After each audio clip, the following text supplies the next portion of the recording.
Ya, baik. Bapak Ibu, mari kita berdoa.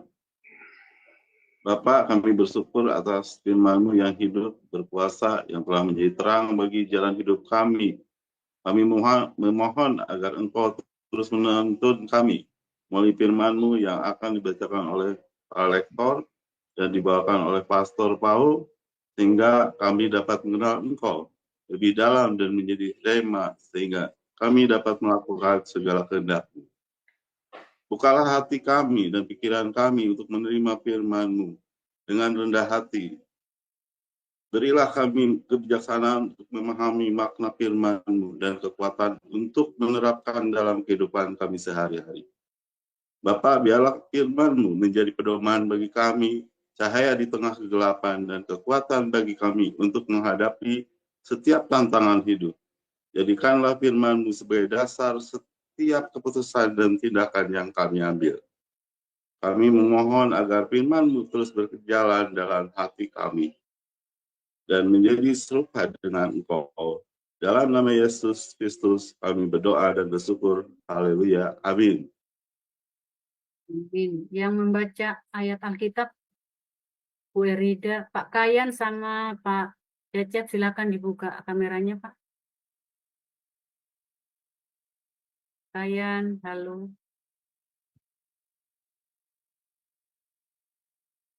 Kayan dan Pak Cecep.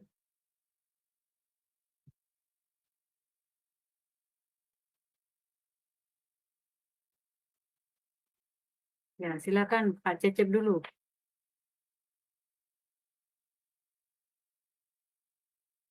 Yesaya 53, Pak. Silakan, Pak. Baik, Yesaya 53. Firman Tuhan, siapakah yang percaya kepada berita yang kami dengar? Dan kepada siapakah tangan kekuasaan Tuhan dinyatakan?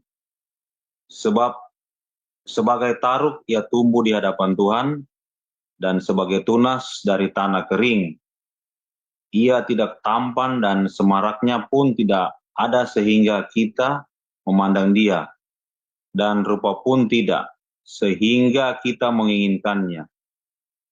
Ia dihina dan dihindari orang, seorang yang penuh kesengsaraan dan yang biasa menderita kesakitan. Ia sangat dihina, sehingga orang menutup mukanya terhadap dia, dan bagi kita pun dia tidak masuk hitungan.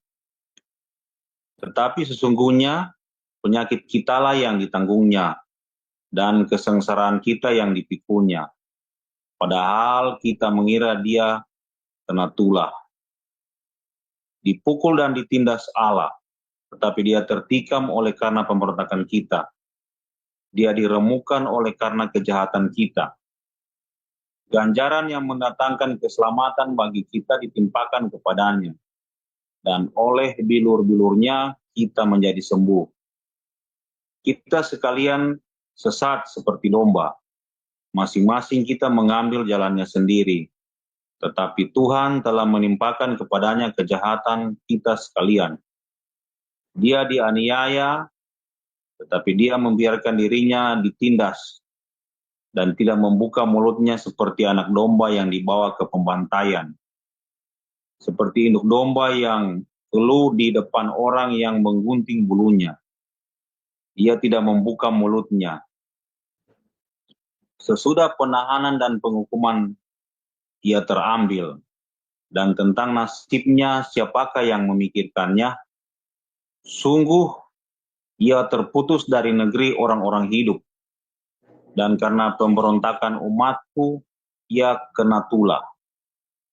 Orang menempatkan kuburnya di antara orang-orang fasik. Dan dalam matinya ia ada di antara penjahat. Sekalipun ia tidak berbuat kekerasan dan tipu tidak ada dalam mulutnya. Tetapi Tuhan berkehendak meremukkan dia dengan kesakitan. Apabila ia menyerahkan dirinya sebagai korban penebusan salah, ia akan melihat keturunannya. Umurnya akan lanjut, dan kehendak Tuhan akan terlaksana olehnya. Sesudah kesusahan jiwanya, ia akan melihat terang dan menjadi puas. dan hambaku itu sebagai orang yang benar akan membenarkan banyak orang oleh hikmat-Nya, dan kejahatan mereka Dia pikul. Sebab itu aku akan membagikan kepadanya orang-orang besar sebagai rampasan, dan ia akan memperoleh orang kuat sebagai jarahan, yaitu sebagai ganti karena ia telah menyerahkan nyawanya ke dalam maut, dan karena ia terhitung di antara pemberontak-pemberontak. Sekalipun ia menanggung dosa banyak orang dan berdoa untuk pemberontak-pemberontak. Demikian firman Tuhan. Ya, terima kasih Pak Cecep. Selanjutnya bacaan 1 Yohanes 4. Karena ibunya tidak ada, boleh minta di backup oleh Ibu Marjuni. Bersediakah Ibu Marjuni?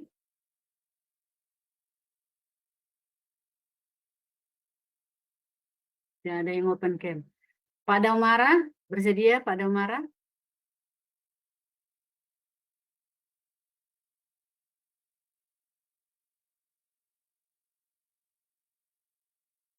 Bu Endang aja, Bu Endang bisa Bu ya. 1 Yohanes 4. Oke, Bu. Ya. Baik. Silakan Bu.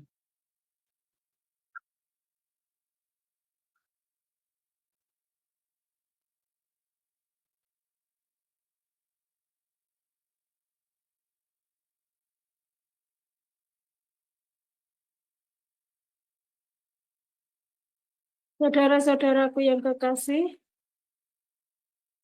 janganlah percaya akan setiap roh, tetapi ujilah roh-roh itu, apakah mereka berasal dari Allah. Sebab banyak nabi-nabi palsu yang telah muncul dan pergi ke seluruh dunia. Demikianlah kita mengenal roh Allah. Setiap roh yang mengaku bahwa Yesus Kristus telah datang sebagai manusia berasal dari Allah. Dan setiap roh yang tidak mengaku Yesus tidak berasal dari Allah. Roh itu adalah roh antikristus, dan tentang dia telah kamu dengar bahwa ia akan datang, dan sekarang ini ia sudah ada di dalam dunia. Kamu berasal dari Allah, anak-anakku, dan kamu telah mengalahkan nabi-nabi palsu itu. Sebab roh yang ada di dalam kamu lebih besar daripada roh yang ada di dalam dunia. Mereka berasal dari dunia.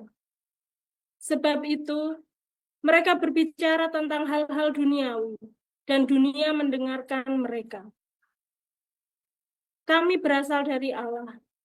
Barang siapa mengenal Allah, ia mendengarkan kami. Barang siapa tidak berasal dari Allah, ia tidak mendengarkan kami. Itulah tandanya roh kebenaran dan roh yang menyesatkan.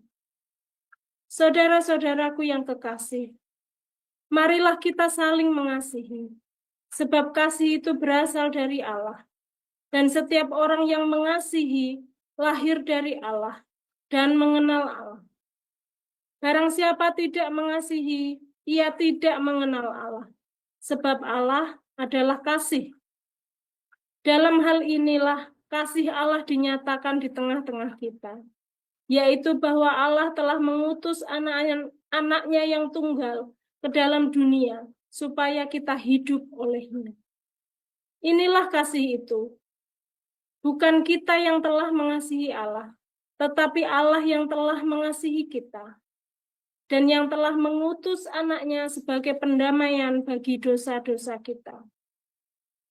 Saudara-saudaraku yang kekasih, jikalau Allah sedemikian mengasihi kita, maka haruslah kita juga saling mengasihi.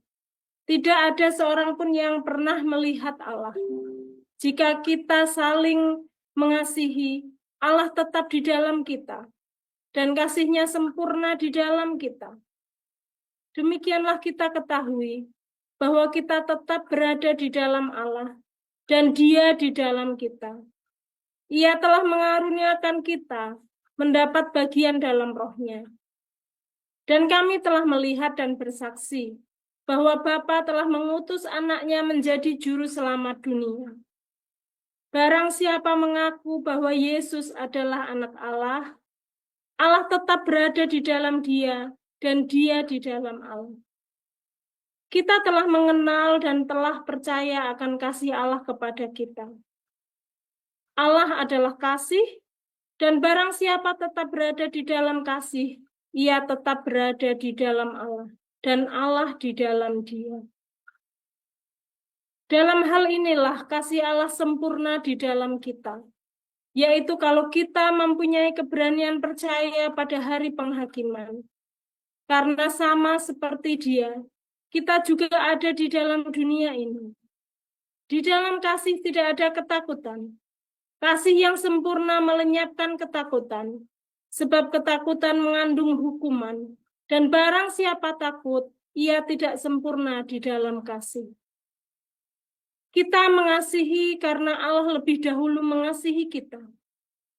Jikalau seorang berkata, "Aku mengasihi Allah," dan ia membenci saudaranya, maka ia adalah pendusta.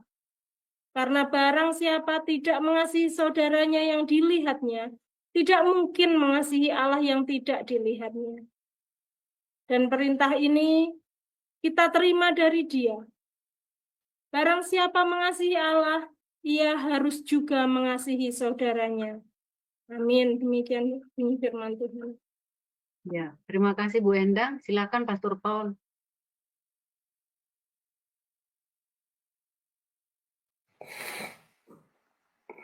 Haleluya, luar biasa. Kita masuk dalam ini ya, di dalam perayaan Paskah Kristen ya, versi Kristen ya, Kristen versi Papa Gereja. Ya, boleh. Salah nggak ya? Nggak salah ya, boleh ya. Karena tadi sudah kita bahas bahwa perayaan-perayaan kalender-kalender Anda ya, termasuk Natal, Paskah, Pentakosta adalah bukan kalender Yahudi. Sedangkan Yesus orang Yahudi. Tetapi kalender yang Anda rayakan adalah kalender jadwalnya Kekaisaran Roma yang ya pada saat itu abad ke-4 dan ke-5 melarang merayakan kalender Yahudi. Termasuk semua kalender-kalender Kristen gereja mula-mula itu dilarang ya oleh dua kali ya. Sebenarnya jurnalnya namanya The Jews Under Imperialism Rome ya. Jurnal itu udah pernah kita bahas berkali-kali ya, nggak perlu saya tunjukkan lagi, nanti kelamaan kita nggak keburu. Juga dengan Theodosius Corpus dan Justinian Code. Ya itu lalu semua kalender Yahudi itu nggak boleh, dilarang. Bahkan tradisi Yahudi tidak boleh diaplikasikan di seluruh wilayah Kristen. Ya, dalam hal ini Roma. Nah, kerajaan Roma maksudnya, bukan Roma Vatikan, bukan ya, zaman itu belum ya, Roma Vatikan belum apa-apa. Zaman itu kerajaan Kristen, ya namanya kerajaan Kristen ya Bizantin, Kristen Ortodoks itu. Nah,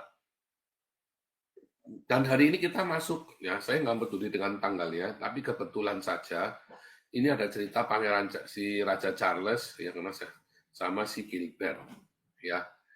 Nah, si Raja Charles di awal tadi ya saya tunjukkan si Gilbert, bagaimana Gilbert kemudian dia berusaha menampilkan pluralisme dengan mengkompromikan ya bahwa tidak berani mengatakan bahwa keselamatan hanya melalui Yesus. Tapi dia mengatakan semua agama sama, Tuhannya juga cuma satu, ya surganya cuma satu. Maka di situ Gilbert tidak berani menyatakan dengan tegas dan jelas bahwa hanya di dalam Yesuslah adanya keselamatan. Ya, pendeta Anda begitu juga nggak? Nah, kalau di gereja di dalam teriak-teriak ya, hanya di dalam Yesus. Begitu keluar dari gereja takut. Kalau gereja Anda punya gejala seperti itu, tinggalkan. Ketika gereja Anda tidak berani berdeklarasi, atau mungkin Anda juga nggak berani, saya jamin Anda belum selamat kok Pak, bukan menghakimi. Itulah roh ketakutan. Itulah roh antikristus yang disebarkan di seluruh dunia saat ini. Bahkan kerajaan Inggris pun ketakutan ya sama Islam ya. Islam yang begitu merajalela di seluruh Inggris itu, ya, yang tadinya berusaha berbuat baik, tetapi tiba-tiba merajalela. Kalau dugaan saya, ya, bahwa si Charles ini diperes oleh Islam karena dia bunuh istrinya, ya kan, si Diana karena pacaran sama orang Islam, ya, itu dugaan saya. Ya boleh saja duga, saudara ya. Pasti Pak, ya nggak tahu. Kita nggak pernah tahu semua dugaan. Tetapi yang jelas pembunuhan Diana itu adalah sebuah teori konspirasi. Ya tidak ada semua ya, tidak ada yang percaya bahwa itu hanya kecelakaan biasa. Nggak mungkin. Bahkan anak-anaknya Charles saja nggak percaya ya bahwa itu adalah sebuah kecelakaan biasa. Dan memang kelewatan ya, seorang putri Inggris yang sudah dijadikan putri kan, dijadikan sebagai calon ratu kan waktu itu, tiba-tiba pacaran sama Islam. Nah itu kan cuma aib ya, Diananya juga menurut saya ya kelewatan ya, syahwat diumbar. Kelewatan harusnya, mau syahwat, mau gatel, mau enggak ya dia tahan. Dia sudah punya konsekuensi. Dia mau nikah sama rajanya Inggris ya dulu harusnya jangan mau. Kayak anaknya Charles kan menolak ya si anaknya Charles, ya saya lupa namanya lagi, dia nggak mau ya, apa yang menolak jadi pangeran, Harry ya, kan dia kan nggak mau kan, karena dia tidak mau terlibat di dalam segala macam jenis ritual-ritual kenegaraannya, jadi tolak, dia nggak mau ya. Nah jadi si istrinya juga nggak mau ya terlibat di dalam semua ritual-ritual itu. Ya, Pangeran Harry ya yang nggak mau ya, yang William ini kan yang sulungnya, yang bungsunya kan nggak mau, dia tolak. Nah yang benar begitu. Nah si istrinya, aku mau nikah sama kamu asal kamu jangan jadi pangeran lagi. Serem ya saudara, kamu pikir menikah sama keluarga bangsawan, kalau kamu nikah sama anaknya Keraton Solo apa Keraton Jogja mah cuman epret-epret doang ya. Tapi kalau Anda menikah dengan anaknya Raja Belanda atau Raja Inggris, wah itu sesuatu, ngeri. Saudara. Anda kawin sama anaknya Keraton Jogja mah ada urusannya, ada urusan apa-apa ya. Nah, saudara, segala aksi itu ada konsekuensinya, ya. Segala aksi itu ada konsekuensinya. Nah sekarang Charles ya sedang di ujung tanduk ya.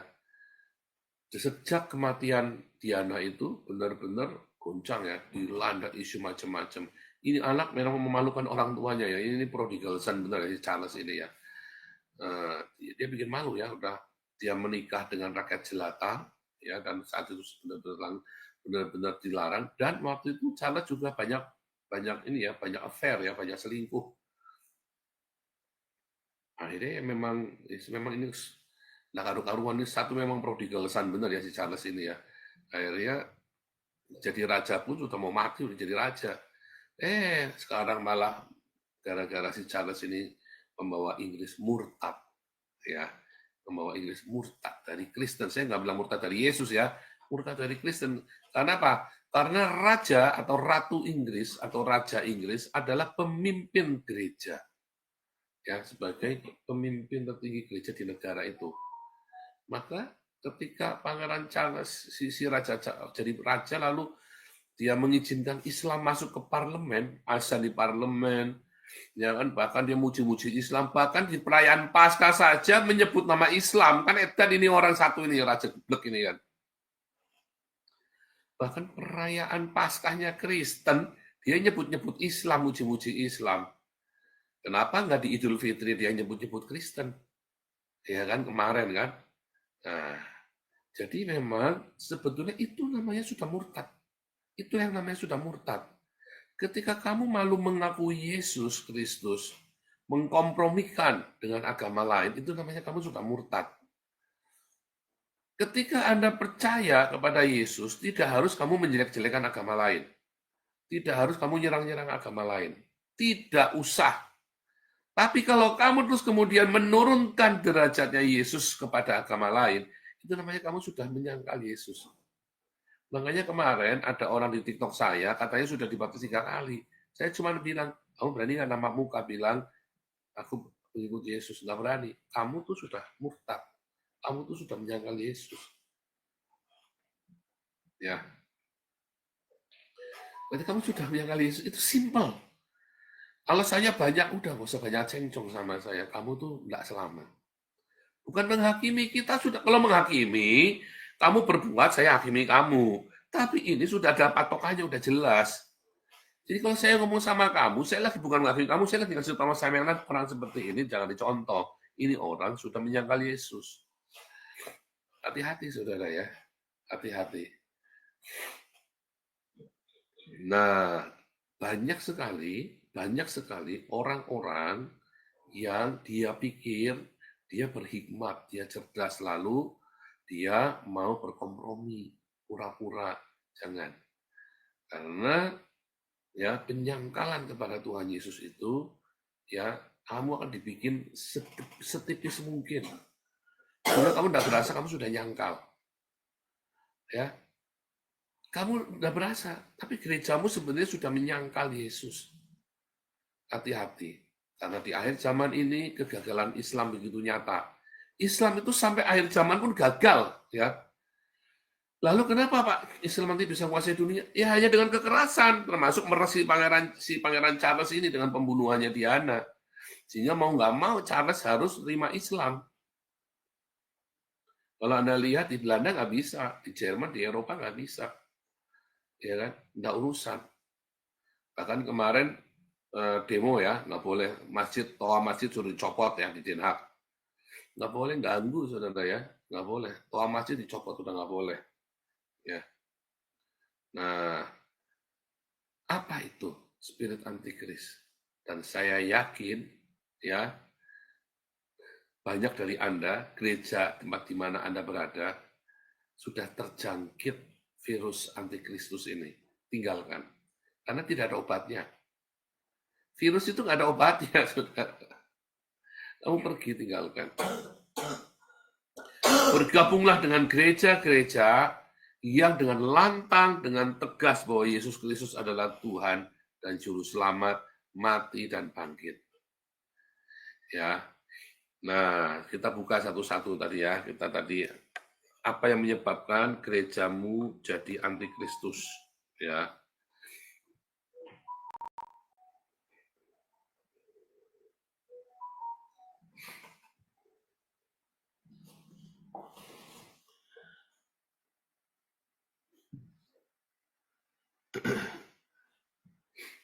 Ya, sebentar.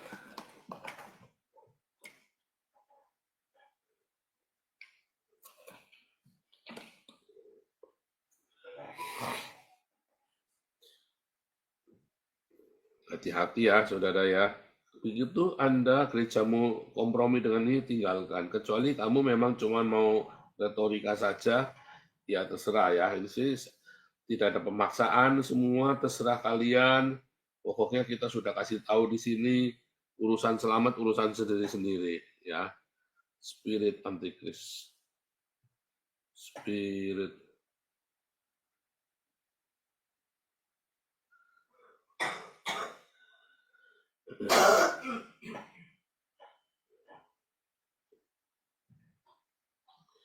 Saudara, gerejamu terjangkit spirit antikris. Yang sering bicara tentang antikristus itu adalah Yohanes. Ya, Yohanes itu yang sering bicara tentang antikristus. Ya, secara eksplisit. Ya, bicara antikristus secara eksplisit. Kalau yang rasul-rasul yang lain dia hanya tersirat. Tetapi di zaman Rasul Yohanes itu yang mati terakhir tahun 100-an kurang lebih ya. Dia banyak sekali ketemu dan that is the spirit, karena mereka sedang menunggu Kristus. Sekarang kita ya definisi dulu ya. Definisi dari Kristus. Ya, yang diurapi. Yaitu siapa? Para imam. Raja, ya, para nabi, ya, bahkan ada satu namanya Raja Kores ya. Raja Kores disebut yang diurapi, ya. Dalam Yesaya 65 apa? Raja Kores, hambaku yang kuurapi. Ya ada ya. Nah, Raja Kores pun pernah disebut yang diurapi walaupun dia bukan seorang Yahudi. Tetapi diurapi, diberi tugas khusus untuk menyelamatkan orang Yahudi. Ya. Tetapi yang kedua adalah orang-orang, ya, umat yang diurapi.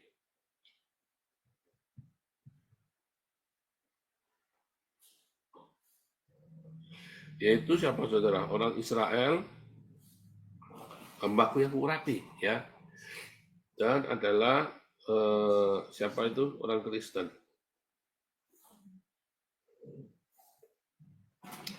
Orang Israel adalah umat yang diurapi, itulah Kristus, ya. Nah, orang Kristen juga yang diurapi, ya. Nah, ya.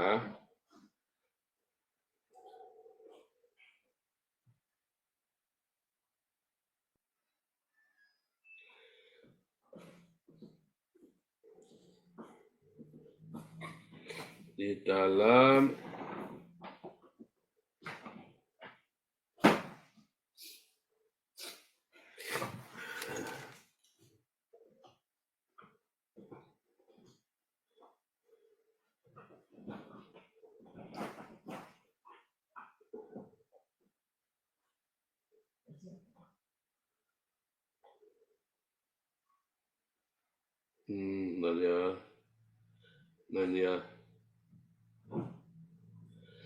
ya, aku akan mencurahkan air kata Yesus, aku mencurahkan rohku di atas keturunanmu. Jadi ketika bilang mencurahkan roh, itu ya diurapi, ya.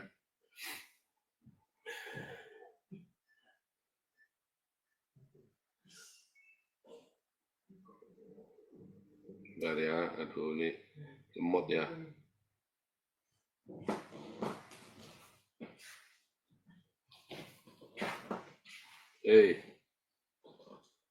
Woi, bentar, lemot.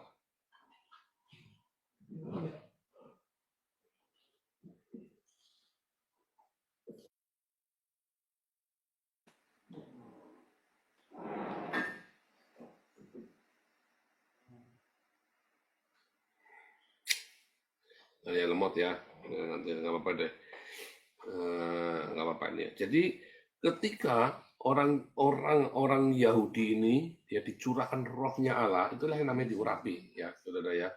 Itulah yang namanya diurapi. Nah, itulah yang disebut dengan Kristus, ya. Itulah yang disebut dengan Kristus. Itulah yang disebut yang diurapi. Nah, orang Kristen adalah orang-orang yang diurapi. Ya, orang Kristen adalah orang-orang yang diurapi oleh Roh Kudus. Makanya orang Yahudi dengan orang Kristen adalah orang-orang yang diurapi. Nah, itulah Kristus, ya.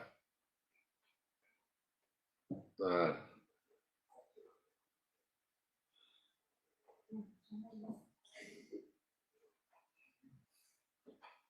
ya lemot ini ya, saya lagi coba.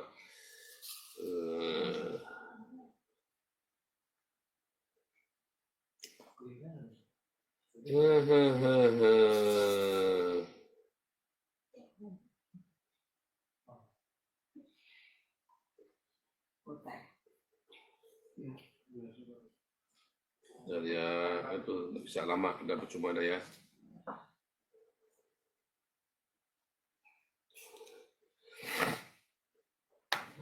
Gak apa-apa, kita skip. Lalu, saudara, tentu saja Yesus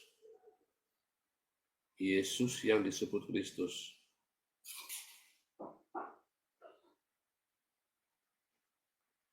Ya, 3. Mengapa Yesus yang disebut Kristus yang disebut diurapi? Ya, karena Yesus kan nggak pernah diurapi pakai minyak, sama seperti raja-raja kan diurapi pakai minyak, Daud diurapi pakai minyak.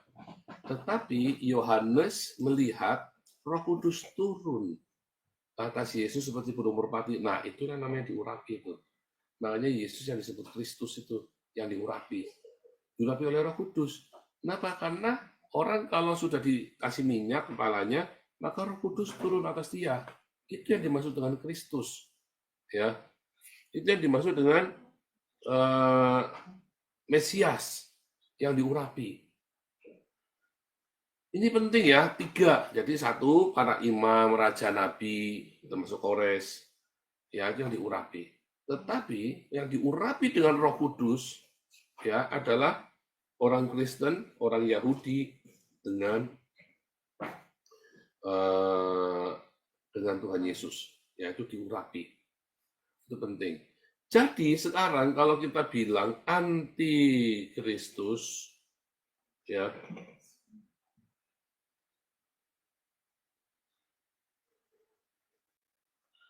maka anti dari orang-orang ini. Jadi anti dari orang Yahudi, anti Yahudi. Ya. Anti orang Kristen.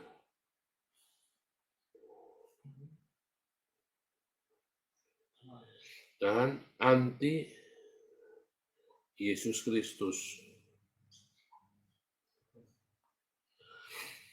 Nah, ada orang-orang yang anti Yahudi, orang Kristen, termasuk anti Kristus. Orang-orang yang anti dengan orang Yahudi, Anda adalah anti Kristus. Hati-hati ya, saudara. Anda ngaku-ngaku, tapi Anda antisemit, Anda anti Kristus loh. Ya. Anda yang mengaku-ngaku Kristen, tapi kamu anti Yahudi, kamu itu anti Kristen, anti Kristus. Ya, berarti kan antisemit ini kan.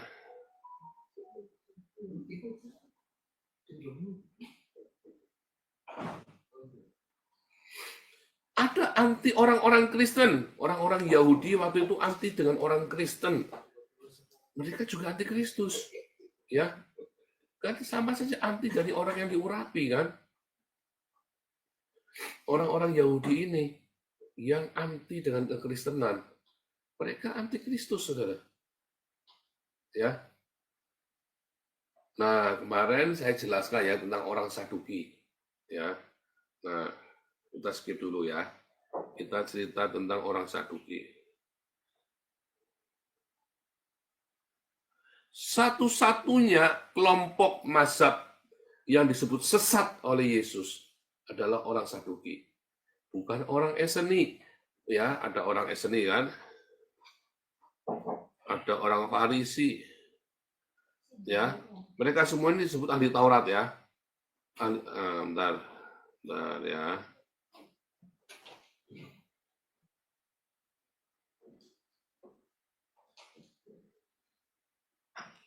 Ahli Taurat, yang namanya ahli Taurat ya.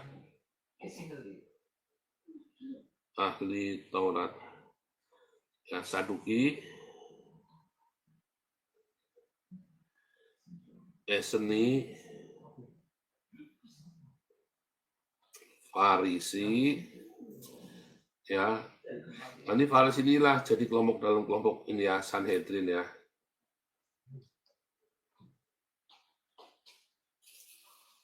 "70 penatua.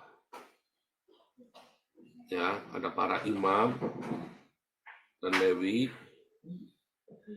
ya, dan ada para imam Lewi, Farisi, Eseni, Saduki, dan rabai, para rabai. Mereka semua disebut rabai, ya, panitera rabai.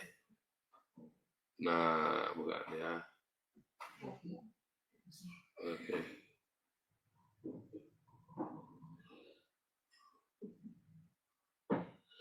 Nah, saudara, para Saduki ini adalah keturunannya Imam Zadok.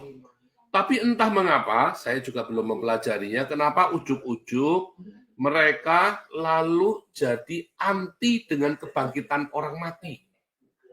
Ya. Anti kebangkitan orang mati.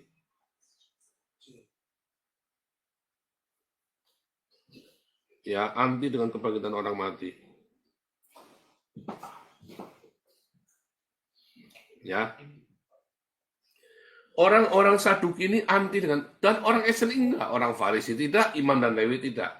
Tapi para Saduki di zaman Yesus menjadi imam. Ya. menjadi salah satu imam di sana. Itu masalahnya. Ya. Wah, itu bahaya sekali itu ya. Coba kita lihat tentang Hanas Kayafas ya. Yang di kelas HBC udah pernah saya ajarin ya ini ya. Yang di kelas HBC dan di kelas-kelas evangelis sudah saya ajarkan. Nah, cuman yang di luar coba saya tunjukkan kepada Anda ya. Bahwa Josephus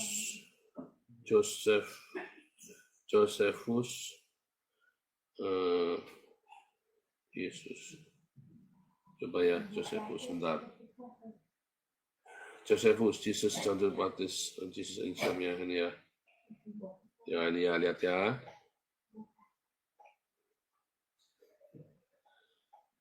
The younger Ananus ini Hanas ya, who, as we have said, had been appointed to the high priesthood.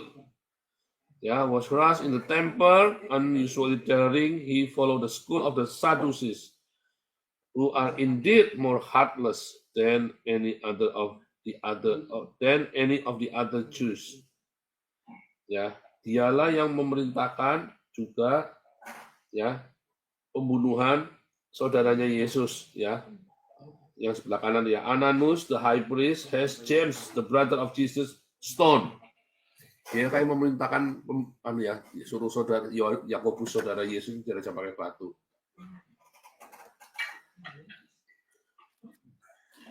Ini ya. Hanas dan Kayafas itu kan mertua sama menantu. Mereka jadi imam besar. Nah, kalau Anda lihat, imam besar di zaman Yesus itu adalah orang Saduki. Ya. Nah, sekarang ini buktinya ini ya, orang imam besar di zaman Yesus. Lalu kita lihat para pengikut imam besar. Orang Saduki, pengikut imam besar. Ya, ini ada di Sabar Rasul masalah ya. Lihat ya, akhirnya mulailah imam besar dan pengikut-pengikutnya. Siapa pengikut dari imam besar? Mazhab Saduki. Ya. Itulah bukti bahwa yang menjadi kroni para imam besar ini adalah orang-orang Saduki. Ya, makanya ketika Yesus bangkit, maka imam besar ini ngomong sama para pengawal. Kamu bilang bahwa Yesus mayatnya dicuri oleh muridnya. Karena mereka tidak percaya kebangkitan orang mati. Teologi mereka itu tidak menerima kebangkitan orang mati. Lihat proses ya, teologi kebangkitan orang mati ini sangat penting. Makanya satu-satunya mazhab yang dikatai kamu sesat itu adalah mazhab Saduki. Ya, satu-satunya yang dikatai sesat itu hanya mazhab Saduki. Jadi imam besar dan pengikutnya adalah mazhab Saduki, sudah jelas ya. Imamnya juga orang Saduki, para pengikutnya juga orang-orang Saduki. Di zaman Yesus, ya, yang dikatai sesat, Yesus tidak mengatai ahli Taurat sesat, nggak mungkin karena dia sendiri ahli Taurat.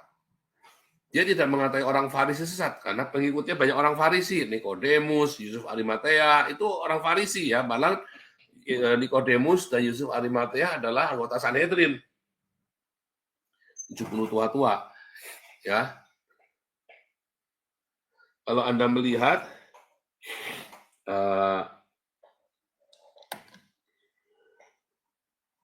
Nabi dari Galilea ya.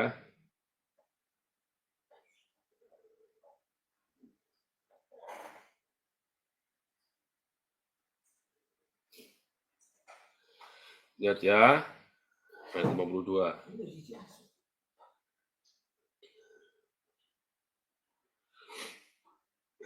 Lihat ya. Maka penjaga-penjaga pergi kepada imam-imam kepala Ingat siapa yang berkuasa saat itu para imam, orang Saduki, ya. Dan orang Farisi berkata pada mereka, mengapa kamu tidak membawanya? Jawab penjaga-penjaga itu, belum pernah seorang manusia berkata seperti orang itu. Jawab orang Farisi, adakah kamu juga disesatkan? Adakah seorang di antara pemimpin ini adalah orang Sanhedrin yang dimaksud, yang percaya kepadanya, atau seorang di antara orang Farisi? Tetapi orang banyak ini tidak mengenal hukum Taurat, terkutuklah mereka. Nikodemus, nah ini ya, seorang dari mereka, anggota Sanhedrin, berkata kepada mereka, apakah hukum Taurat kita menghukum seorang sebelum ia didengar dan sebelum orang mengetahui apa yang telah dibuatnya? Apakah engkau juga orang Galilea? Selidikilah kitab suci, engkau akan tahu bahwa tidak ada nabi yang datang dari Galilea. Ya. Jadi Nikodemus, ya, waktu itu dia adalah anggota Sanhedrin. Dia membela Yesus. Ya, bahkan Yesus ketika dimakamkan, dimakamnya Yusuf Arimatea, seorang Sanhedrin. Kalau dibilang pemimpin umat itu berarti Sanhedrin. Ya, saudara ya, 70 pemimpin. Ya, jadi itu buktinya. Prinsipnya adalah tidak percaya kebangkitan orang mati. Ya, kita buka di dalam Markus, sebentar ya, 12 ya.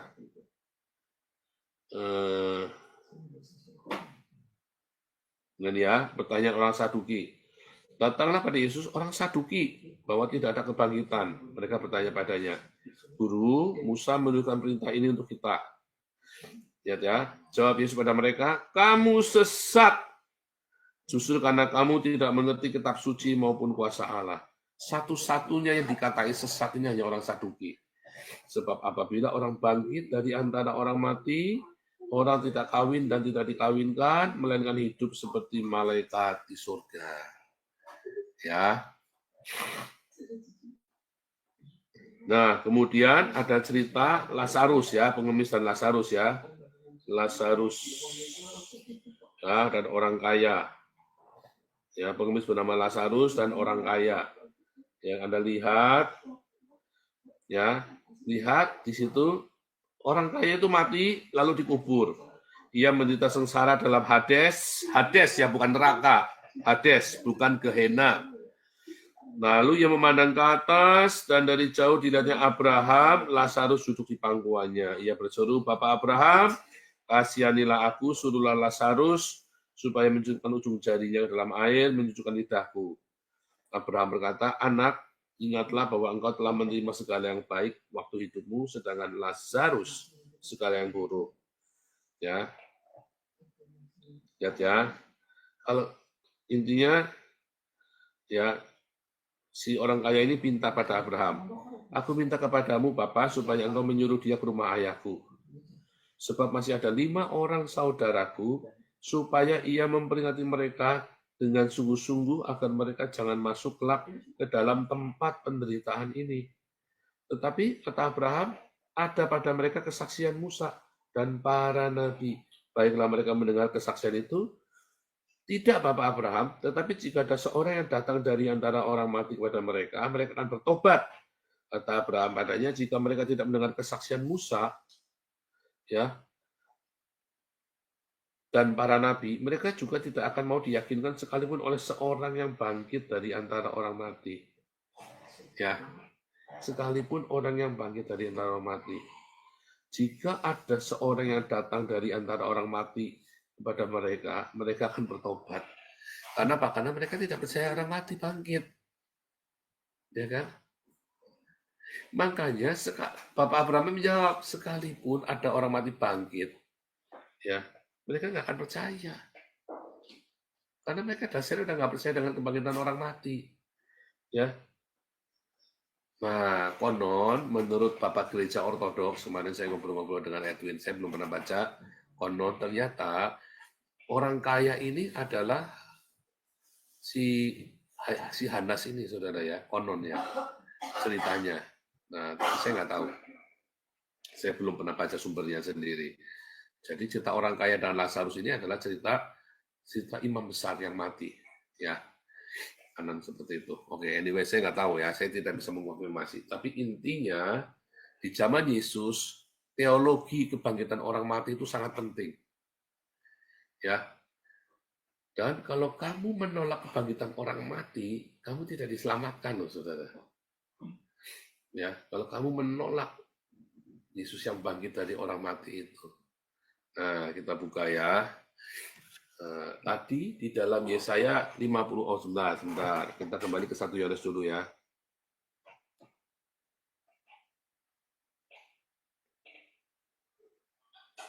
Nah, sudah saya ceritakan asal-usulnya semua ya. Nah, sekarang kita lihat kembali ya. Jadi satu-satunya yang menolak teologi kebangkitan orang mati ini adalah orang Saduki. Ya. Dan para Saduki inilah yang bohong bahwa tidak ada kebangkitan, bahwa Yesus itu dicuri. Ya, bahwa mayat Yesus dicuri. Ya. Murid mayat Yesus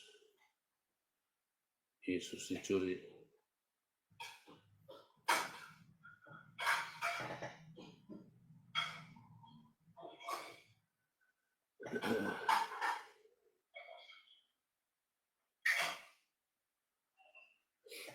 Mana?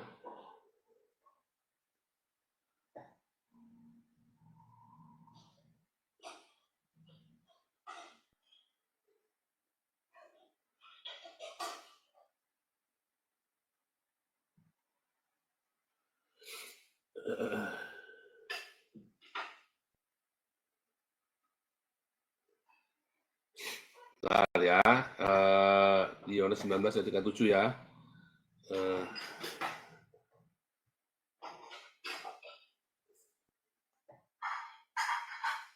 Kebangkitan Yesus.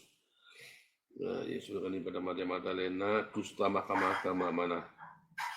Dusta mahkamah. Loh, bentar. Dusta mahkamah ya.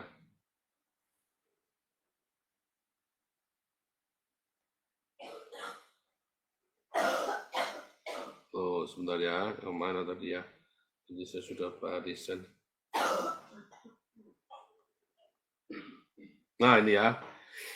Nah, ketika mereka di tengah jalan, datanglah beberapa orang dari penjaga itu ke kota, ya. Lalu kan Yesus bangkit kan?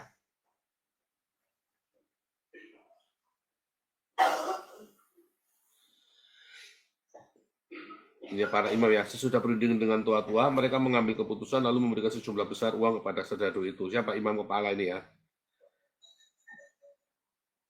Kamu harus mengatakan bahwa murid-muridnya datang malam-malam dan mencuri mayatnya ketika kamu sedang tidur.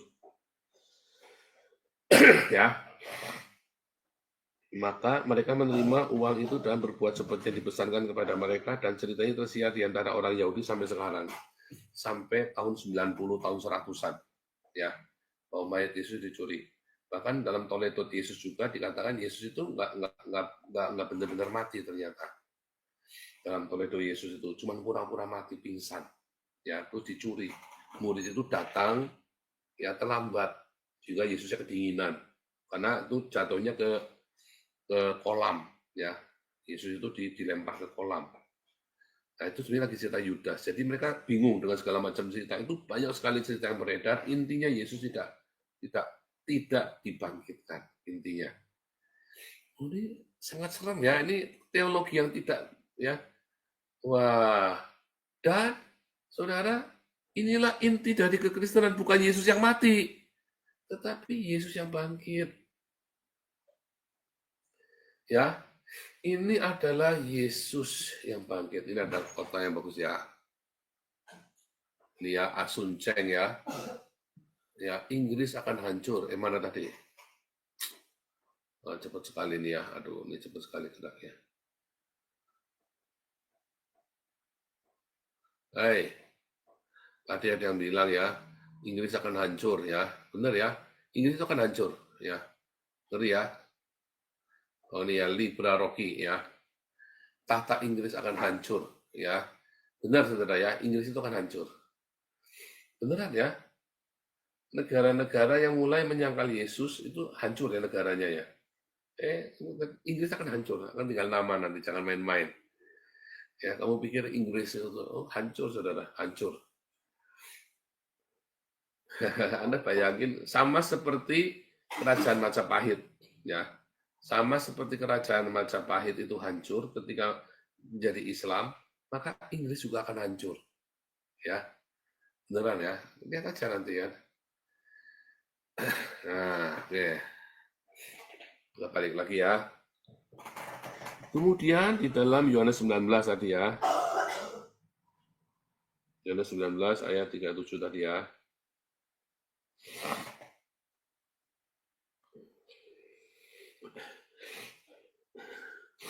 Aduh. Ya, ini ya.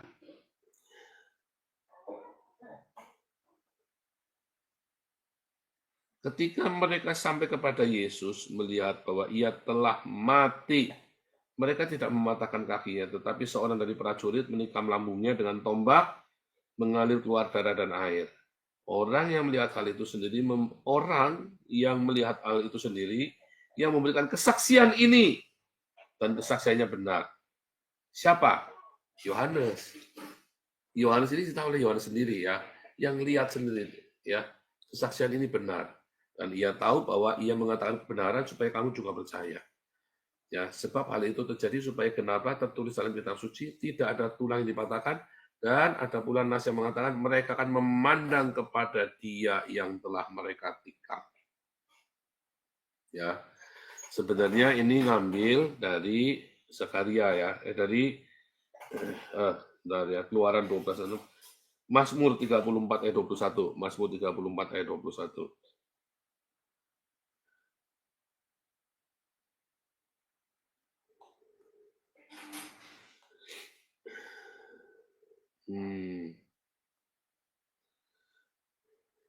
Tidak ada satupun yang patah, benar ya. Ini dari Zakaria ya.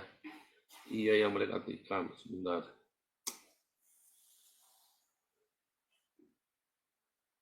Mana tadi? Yohanes 19.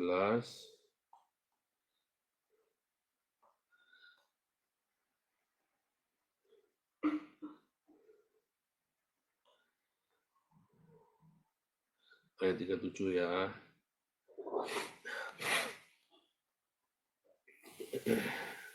Ya. Dalam Zakaria 12 ayat 10 ya. Dalam Zakaria 12 ayat 10.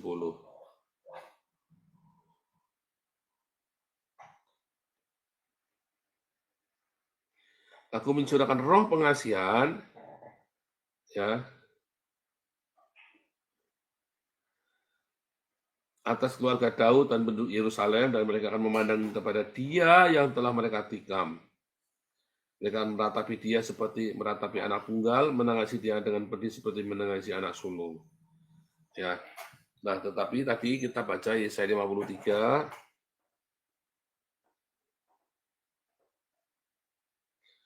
Wah, sebentar ya, saya kasih pendahuluannya kelamaan ya, sorry ya. Lihat ya, ayat 12.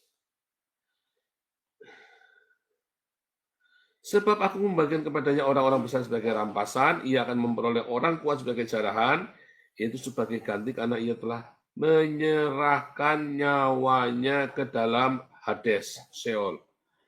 Ya, artinya sudah mati. Nah, teologi kematian Yesus ini sangat penting. Kalau Anda kompromi dengan ini, Anda adalah antikristus. Ya, karena Kristus yang dimaksud Yesus yang Kristus itu, antikristus itu, ketika Anda menyangkal Yesus. Menyangkal Yesus, eksistensi Yesus, kelahirannya, kehidupannya, kematiannya, kebangkitannya. Ketika Anda menyangkal eksistensinya, kematiannya, maka Anda adalah antikristus. Itulah sebabnya para mu'alaf yang dengan gencar menyangkal kematian dan kebangkitan Yesus, anaknya pasti mati. Tadi kan, anak yang dikasihinya dalam Zakaria 12 ayat 10. Ya entah mengapa, tahayul ia tidak tahu, tapi Hani Christian, Irina Handono, ya Kainama, Yahya Waloni, ya kan, Mega Fitria, siapa lagi? Sebutlah semua mu'alaf ini, ya, yang menyangkal kematian dan kebangkitan Yesus. Anaknya mati, ya. Oh, itu sudah, jangan ngomong itu tahayul, saudara. Itu sudah saya buktikan, ya. Kalau anaknya tidak mati, ya maka dia sendiri yang mati, ya. Nah, masalahnya spirit antikristus itu apa?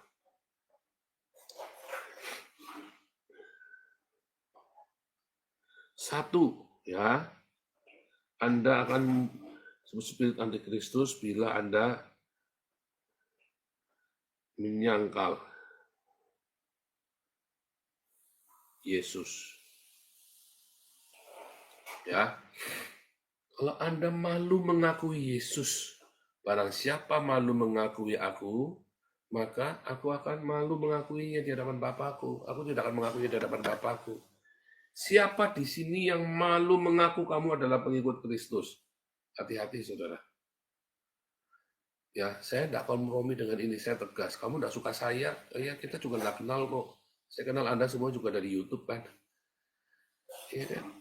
Tetapi saya kasih tahu Anda, kalau kamu malu dengan Yesus Kristus, kamu adalah antikristus. Itulah spirit antikristus. Barang siapa menyangkal Yesus, ya, kembali ke 1 Yohanes 4 ya.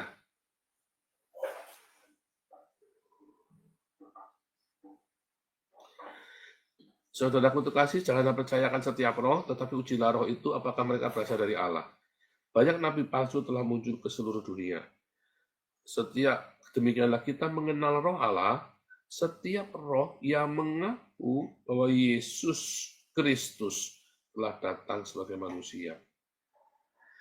Ya, setiap roh yang tidak mengaku Yesus, ya, maka tidak berasal dari Allah.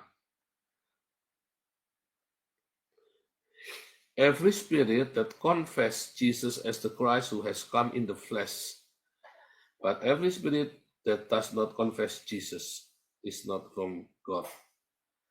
Ada dua, yang tidak mengakui Yesus telah datang sebagai manusia di dalam dagingnya. Artinya, kenapa kudu diakui? Nah, karena dia adalah Allah. Jadi sebenarnya barang siapa tidak mengakui bahwa Allah telah datang sebagai manusia, itu adalah antikristus. Ya. Dan setiap roh yang tidak mengakui Yesus, ya, mengakui Yesus apa, saudara?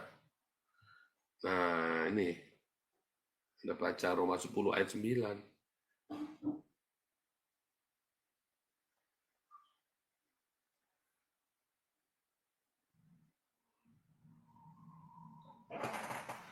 Jika kamu mengaku dengan mulutmu Yesus adalah Kurios, percaya di hatimu Allah membangkitkan Yesus dari antara orang mati. Nah, itu spirit antikristus kalau kamu tidak percaya Yesus mati dan dibangkitkan. Karena itu adalah inti kekristenan. Ya.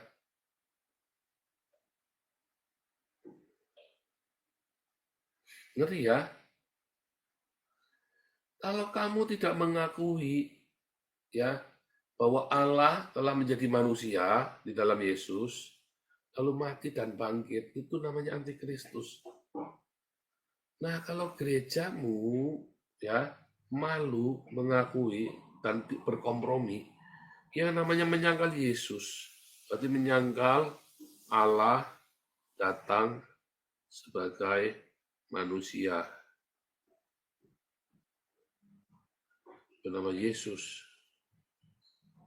Kedua, menyangkal kematian dan kebangkitan. 1 Yohanes 4 ayat 2, 3, dalam Roma 10 ayat 9. Ya.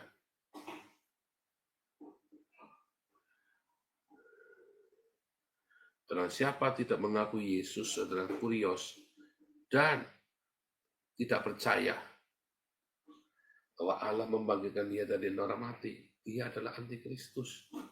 Hati-hati saudara ya. Ini paling penting. Gerejamu gimana? Berani nggak deklarasi ke seluruh dunia? Dan ini harus dideklarasikan. Nggak boleh diam-diam. Penyangkalan, confess, mengaku dengan mulut. Percaya dalam hati, mengaku dengan mulut. Kalau kamu menyangkal, kamu antikristus. Hati-hati loh saudara. Nah, kedua. Nah, sebentar ya. Bentar. Anda lihat tadi si Raja Charles, dia tidak lagi memberitakan Yesus yang mati dan bangkit. Dia malu karena dia mau kompromi sama Islam. Itu kompromi, saudara. Ya, si Raja Charles tadi itu, dia tidak lagi mau mengakui secara eksplisit bahwa Yesus itu mati dan bangkit. Dia malah sebut-sebut Islam. Di dalam Islam, Yesus tidak mati dan tidak dibangkitkan. Makanya Charles itu adalah antikristus. Ya, Raja Charles adalah antikristus. Ya, hati-hati ya saudara ya. Antikristus megang kerajaan Inggris dulu. Sebentar lagi nanti Roma Vatikan, ya. Tapi setelah babak belur, ya. Inggrisnya sudah babak belur. Ya. Bagaimana cara Islam merusak Eropa dan Amerika? Dirusak perekonomiannya, dirusak politiknya, dirusak semuanya. Dengan apa? Dengan humanisme. Humanisme yang meninggalkan Yesus.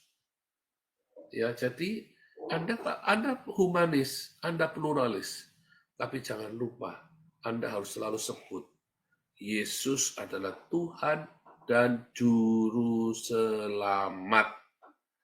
Di dalam 1 Yohanes, ya, balik lagi ya, Juru Selamat tadi ya.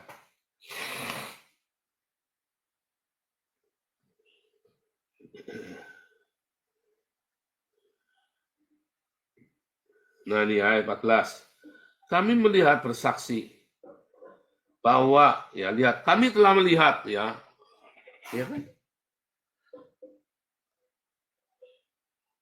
kan asyhadu anna, aku bersaksi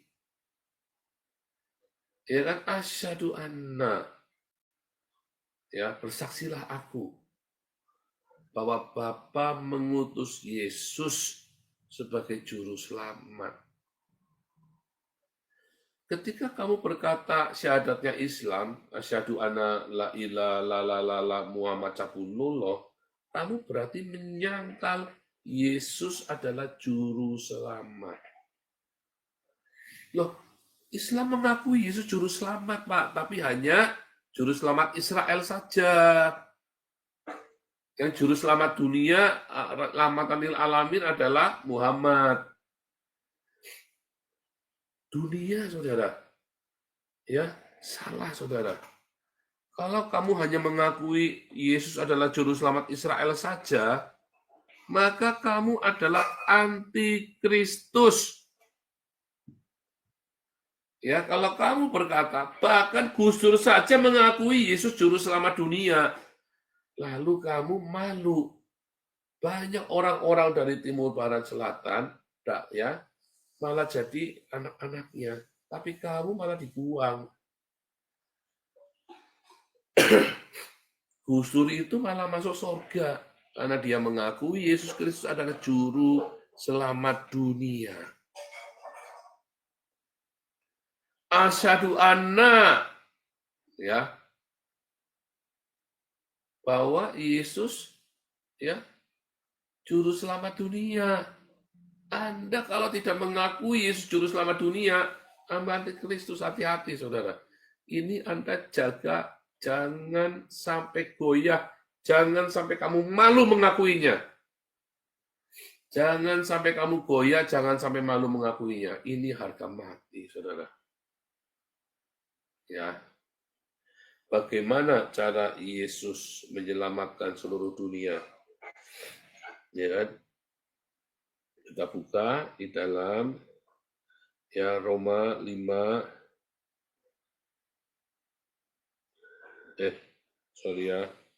Kisah Rasul 5 ya ayat 30 ya. Ini penting ya, Yesus juru selamat dunia ya. Kisah Rasul 5 ayat 30 dan 31. Lihat ya, ini Petrus ya bicara.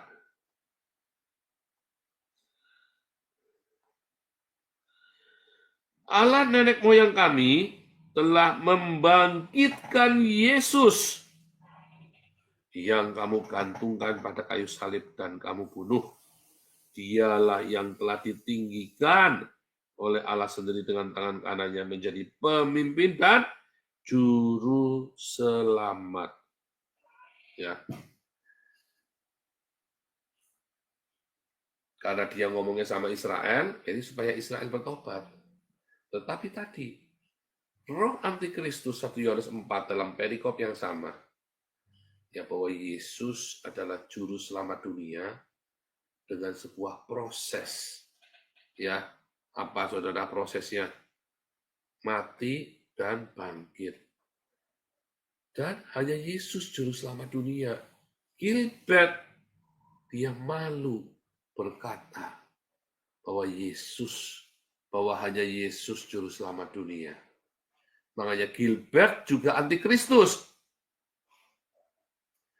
Ya, Gilbert itu juga antikristus karena dia malu mengakui bahwa hanya Yesus juru selamat dunia.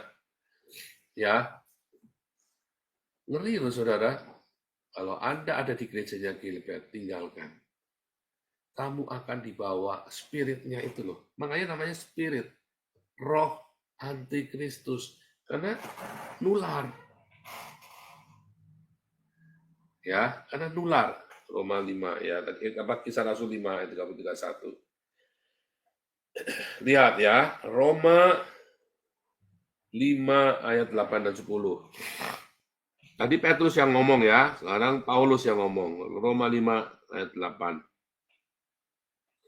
Akan tetapi Allah menunjukkan kasih-Nya kepada kita oleh Kristus telah mati untuk kita ketika kita masih berdosa. Lebih-lebih karena kita sekarang telah dibenarkan oleh darah-Nya. Lihat ya. Kita pasti akan diselamatkan. Sebab jikalau kita ketika masih berseru diperdamaikan dengan Allah oleh kematian anaknya, lebih-lebih kita sekarang telah diperdamaikan, pasti akan diselamatkan oleh hidupnya. Ya, diperdamaikan, diselamatkan oleh kematian dan kebangkitan Yesus. Kalau kamu malu mengakui kematian, kebangkitan Yesus, kalau kamu berkompromi, kamu tidak selamat. Ya, hati-hati saudara. Anda jemaatnya Gilbert, tinggalkan.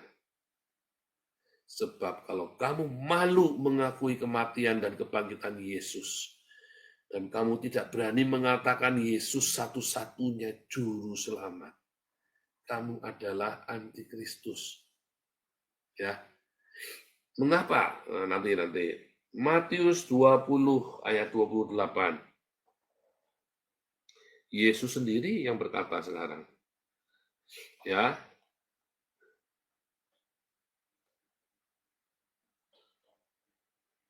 Sama seperti anak manusia, datang bukan untuk melayani, bukan untuk dilayani, melainkan untuk melayani dan memberikan nyawa.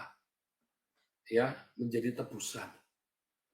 Memberikan sukenya, ya, memberikan jiwanya untuk menjadi tebusan.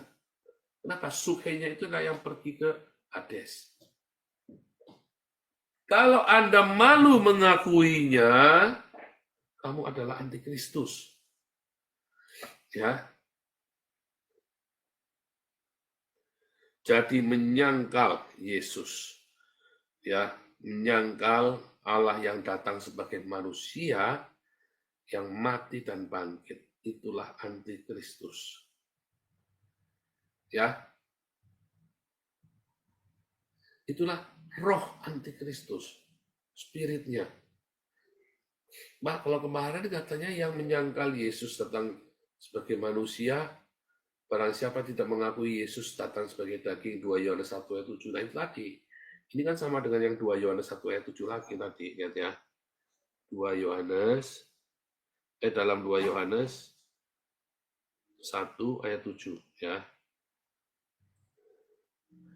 Banyak penyesat telah muncul pergi seluruh dunia tidak mengaku Yesus Kristus telah datang sebagai daging, ya, dalam sarks. Itu adalah penyesat antikristus. Artinya benar-benar Yesus itu benar-benar dalam daging manusia biasa, saudara. Kalau kamu tidak mengakuinya, sehingga Yesus tidak bisa mati kan? Maksudnya kan begitu. Dia adalah penyesat dan antikristus. Nah, ada lagi. Kalau kamu tidak mengakui Bapa dan Anak. Dalam 1 Yohanes 2 ayat 20 ya. Judulnya apa? Antikristus. Ya, seorang antikristus, seorang ya akan datang. Kalau sekarang banyak antikristus, tapi nanti akan ada seorang, yaitu tadi Imam Mahdi. Imam Mahdi itulah antikristus, berhala yang dapat bicara. Nanti saya minggu depan ya, moga-moga kita bisa cerita tentang Imam Mahdi, khusus kita membahas Imam Mahdi. Ya, bahwa waktu benar datang ya, mereka berasal dari kita. Lihat, inilah para mu'alaf. Mereka itu orang-orang di belakang kita loh, macam Gilbert, macam Raja Charles, yang akan kedontan kalian semua. Ya, sehingga orang-orang Islam berkata, tuh pendeta aja sekarang mu'alaf, tuh Raja Charles mu'alaf. Karena itulah antikristus, saudara, para antikristus. Mereka berasal dari kita sendiri loh. Tapi mereka tidak sungguh-sungguh. Ya, Muhammad itu dulu orang Kristen. Muhammad itu orang Kristen, saudara ya. Nah, itulah para mu'alaf inilah antikristus. Gilbert ini adalah salah satu. Richard Lee itu antikristus, saudara. Ya, tetapi Gilbert jilat-jilat pantatnya Richard Lee. Kenapa Gilbert jilat-jilat pantatnya Richard Lee? Ya kan? Karena Gilbert sendiri bagian dari antikristus. Dia jilat-jilat tangannya Yusuf Kala, dia jilat-jilat pantatnya Richard Lee. Sudah jelas Richard Lee ini penipu, dagangnya nipu, disuruh khotbah di gereja dia. Kan goblok ini pendeta Gilbert. Saya belum pernah lihat pendeta segoblok Gilbert, saudara. Ngeri ya, saudara ya. Sampaikan kepada Gilbert. Oh, saya ada ya pendetanya Gilbert di sini ya, cabangnya Gilbert yang di. Nanti saya kirim juga video ini ya. Namanya pendeta Handoko, restoran Cendrawasih, anak buahnya Gilbert. Saya kirimkan juga nanti videonya ini ke dia supaya disampaikan. Tolong sampaikan ke pendeta Gilbert. Tetapi kamu telah memperoleh pengurapan. Kamu adalah Kristus. Ya. 1 Yohanes 2 ayat 20. Kamu itu terima urapan. Anda dan saya yang sudah diurapi oleh Roh Kudus. Ya, kamu adalah Kristus. Ya. Siapakah pendusta? Yang menyangkal Yesus adalah Kristus. Dia adalah antikristus, yaitu yang menyangkal Bapa dan Anak. Jelas orang Islam. Yang satu-satunya agama di dunia yang menyangkal Bapa. Allah adalah Bapa dan kita adalah anak-anak. Satu-satunya agama di dunia yang menyangkal bahwa Sang Pencipta adalah Bapanya dan kita adalah anak-anaknya. Hanyalah Islam. Ya, makanya peperangan ini adalah peperangan antara spirit Islam dengan spiritnya Tuhan Yesus. Kristus melawan antikristus. Itulah makanya perang yang paling dahsyat di dunia ini adalah perang Kristen melawan Islam, perang Yahudi melawan Islam. Dan satu-satunya yang dibenci oleh Islam hanyalah orang Yahudi dan orang Kristen. Kenapa enggak orang Buddha, orang Hindu? Banyak sekali orang Hindu ya di zaman itu. Islam banyak berinteraksi dengan orang Buddha dan orang Hindu, ya, dengan orang-orang Mongolia, tetapi mereka tidak benci. Yang mereka benci hanya orang Kristen dan orang Yahudi sampai dengan hari ini. Peperangan bagi mereka targetnya adalah orang Kristen dengan orang Yahudi. Ya. Jadi satu-satunya menyangkal bahwa Allah adalah Bapa itu Islam. Ya. Orang Islam, tidak ada satupun orang Islam di dalam Al-Quran, di dalam hadis maupun orang Islam yang masih hidup yang berkata bahwa aku adalah anak Allah. Tidak ada. Karena Allah tidak beranak dan tidak diperanakan. Makanya tidak ada teologi Bapa dan Anak di dalam Islam. Ya. Ya.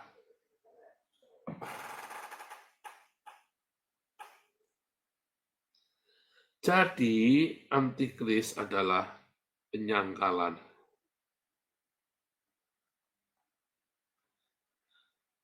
Bapa dan Anak. Ya. Hanya Islam. Ini adalah Islam. Dalam Al-Ikhlas ayat yang ketiga. Sesungguhnya Allah tidak beranak dan tidak diperanakan. Hati-hati saudara ya.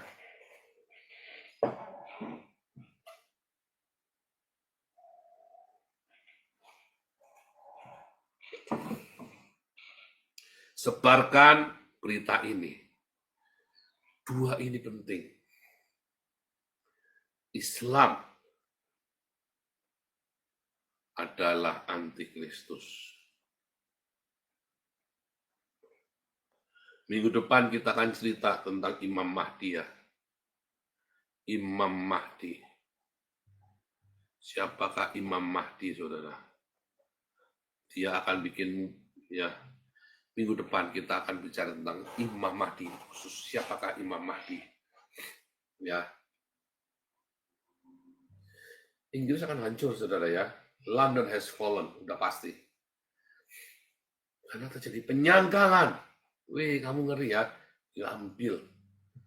Bisa-bisa malah anaknya Pangeran Charles bisa mati loh itu. Bisa-bisa mati loh. Salah satu anak putra mahkotanya apa mungkin bisa mati. Kita nggak tahu loh, saudara. Dengan sekarang ini Charles terang-terangan memasukkan kata Islam, ya. Charles memasukkan kata Islam tadi ya. Ya kan? Di dalam Paskah dia singgung-singgung Islam ya. Lalu dia menyangkal kematian dan kebangkitan Yesus di dalam pidato Paskahnya dia. Ya, woi serem ya. Beritakan, sebarkan ini kepada semua orang yang kamu kenal, saudara. Jangan kompromi. Akibatnya atau sebab akibatnya, saudara. Karena ada dasarmu kan karena apa, saudara? Karena ketakutan. Ya.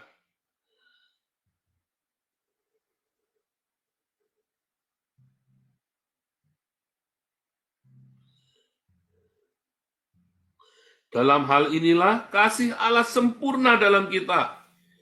Jika kita punya keberanian percaya pada hari penghakiman, ada keberanian percaya.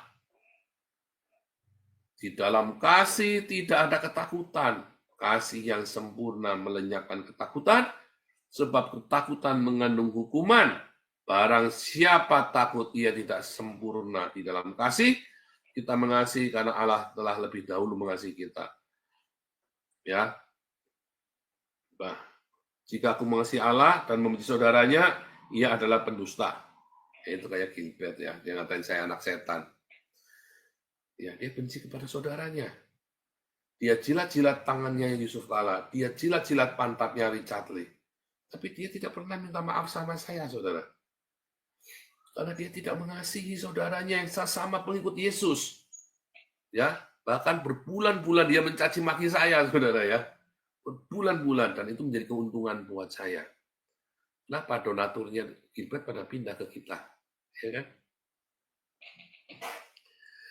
Saudara, ini hati-hati saya ngomong dengan amat sangat tegas ya, bahwa Gilbert adalah antikristus. Sampaikan, saudara, supaya dia selamat. Jemaatnya Gilbert, sampaikan supaya Gilbert selamat. Hati-hati Gilbert, kamu udah kompromi. Kamu sudah kompromi dengan antikristus. Bahkan kamu masukkan antikristus khotbah di gerejamu kepada anak-anak mudamu, kepada generasi mudamu. Gilbert, kamu sudah dosa besar. Kamu dosa besar, dosamu dalam, Gilbert. Hati-hati jangan sampai anakmu mati, Gilbert. Serius ya, ngeri ya. Cara juga sama. Lebih mudah saya ngomong sama Gilbert daripada ngomong sama Charles. Kalau saya dekat dengan Charles, saya samperin, saudara. Nah, ini video, ini akan saya kirim ke anak buahnya Gilbert. Restoran Cendrawasih di Den Haag. Kebetulan tetangganya kita, ya. Dan saya sudah beberapa kali ketemu. Serius ya, saudara ya. Jadi, kenapa? Karena Gilbert takut, hidupnya ketakutan. Ya, tahun 2008 Gilbert itu pernah ditangkap ya sama FBI, dikarungin, digebukin, saudara ya. Gilbert itu pernah tangkap dikarungin, makanya 2008 sampai 2010 kalau dengar khotbahnya Gilbert itu menyerang Islam terus ya. Tetapi kalau Anda lihat hari ini Gilbert benar-benar ketakutan sama orang Islam. Ya. Akhirnya kacau balau, anak-anaknya semuanya berantakan, keluarganya, hidupnya dia juga salah terus. Saya nasihatkan kepada jemaatnya Gilbert, tinggalkan Gilbert. Tinggalkan kamu nanti ketularan spirit antikristus yang dibawa oleh Gilbert. Serius, sudah saya nggak main-main ya. Ya, di dalam kasih tidak ada ketakutan. Kalau kamu takut dan kamu kompromi, pluralis katanya ya kan. Pluralis itu kamu tidak usah menyangkal dan kamu jangan malu mengakui Yesus. Kalau kamu malu mengakui Yesus namanya bukan pluralis, kamu antikris. Ya, hati-hati saudara ya, karena sekarang ini zamannya amat sangat membingungkan. Ini batasannya. Kamu jangan sampai goyah. Jangan pernah kamu kompromi bahwa Yesus satu-satunya juru selamat dengan cara mati, dan bukan cuma mati, bangkit dari kematian, mengalahkan maut. Itu penting. Ya. Itu penting. Banyak orang-orang hebat mati, tetapi dia tetap mati kan tidak bisa mengalahkan maut. Banyak, ada beberapa ya, dua bukan banyak, Elia dan Henok. Dia tidak mengalami kematian. Bukan berarti dia sudah mengalahkan maut. Tidak ada pernah buktinya, karena dia belum pernah mati. Bagaimana bisa? Kalau saya belum pernah berkelahi sama Tyson, bagaimana saya bilang saya lebih hebat daripada Mike Tyson, saudara? Oh, saya belum pernah. Mike Tyson belum pernah berkelahi sama saya. Bagaimana dia bisa mengklaim Mike Tyson lebih hebat dari saya? Pernah mengalahkan saya, kelahi aja belum pernah. Iya kan? Sekalipun kamu bilang Mike Tyson hebatlah inilah, tapi saya bilang saya belum pernah berkelahi sama Mike Tyson. Jadi belum tentu saya kalah sama Mike Tyson kalau berkelahi. Ya, sama seperti Elia dan Henok. Dia belum pernah mengalahkan kematian karena dia belum pernah mati. Tetapi Yesus mati dan bangkit dan tidak mati-mati lagi sampai hari ini. Itu yang penting. Itulah ya cara keselamatan bekerja. Kalau kamu sangkal, kamu adalah antikristus. Ya, Tuhan Yesus memberkati.